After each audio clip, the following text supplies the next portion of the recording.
کے سامنے رکھنا چاہتا ہوں۔ سوچنے کی بات ہے کہ ابراہیم علیہ السلام کی قوم نے دلیل نہیں دی، صرف کہا کہ ہم نے اپنے باپ دادا کو ایسا کرتے پایا۔ آج بھی بہت سے لوگ یہی کرتے ہیں، ہم نے تو اپنے بڑوں کو ایسے دیکھا ہے، چاہے وہ قرآن و سنت کے خلاف ہو۔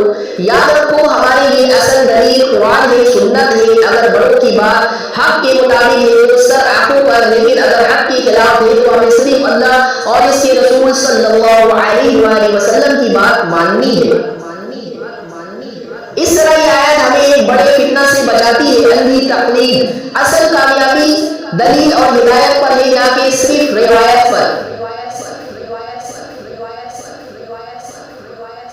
اللہ جل شانہ نے اپنے کلام پاک میں ارشاد فرمایا، سورہ شورى آیت نمبر 75 میں، قَالَ أَفَرَأَيْتُم مَّا كُنتُمْ تَعْبُدُونَ۔ آیت کی ترجمہ کرتے ہیں، ابراہیم علیہ السلام نے کہا، کیا تم نے کبھی غور کیا ہے ان چیزوں پر جن کی تم عبادت کرتے ہو؟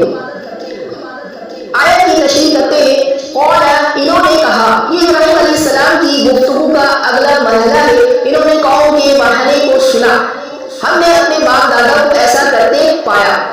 اب وہ ایک اور حکیمانہ سوال اٹھا رہے ہیں، افرأیتم، کیا تم نے دیکھا، غور کیا؟ یہاں افرأیتم صرف دیکھنے کا سوال نہیں بلکہ غور و فکر کی دعوت ہے۔ مطلب یہ ہے کہ ذرا عقل سے سوچو، آنکھیں کھولو، یہ جو تم پوچھ رہے ہو ان کی حقیقت پر غور کیا ہے کبھی؟ میں کنتم تعبدون، جن کی تم عبادت کرتے ہو۔ ابراہیم علیہ السلام نے کہ معبودوں کی حقیقت سامنے رکھی، وہ پوچھ رہے ہیں جن کے سامنے تم جھکتے ہو، دعا کرتے ہو، قربانی کرتے ہو، کیا کبھی سوچا یہ اصل میں ہے کیا؟ یہ سوال ان کے عقیدے کو ہلا دینے والا تھا، کیونکہ وہ اندھی تقلید میں جکڑے ہوئے تھے۔ ابراہیم علیہ السلام براہ راست یہ نہیں کہہ رہے کہ تم غلط ہو، بلکہ سوال کر رہے ہیں تاکہ ان کی اپنی عقل خود جواب دے۔ یہ اسلوب قرآن کا خاص انداز ہے، انسان کو خود سوچنے پر مجبور کرنا۔ اس آیت میں دعوت دینے والوں کے لیے بڑی رہنمائی ہے۔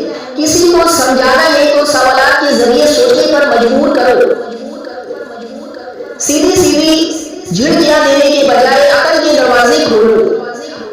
اس میں ہمارے لیے بھی پیغام ہے، ہم بھی اپنے آپ سے سوال کریں، ہم کس کی عبادت کر رہے ہیں؟ کیا واقعی ہمارا دل صرف اللہ کے سامنے جھکتا ہے یا دنیا کے بتوں، خواہشوں اور لوگوں کے سامنے بھی جھکا ہوا ہے؟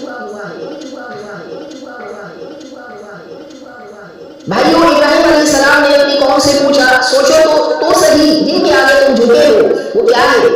آج ہم بھی اپنے دل سے یہ سوال کریں، کیا ہماری زندگی سے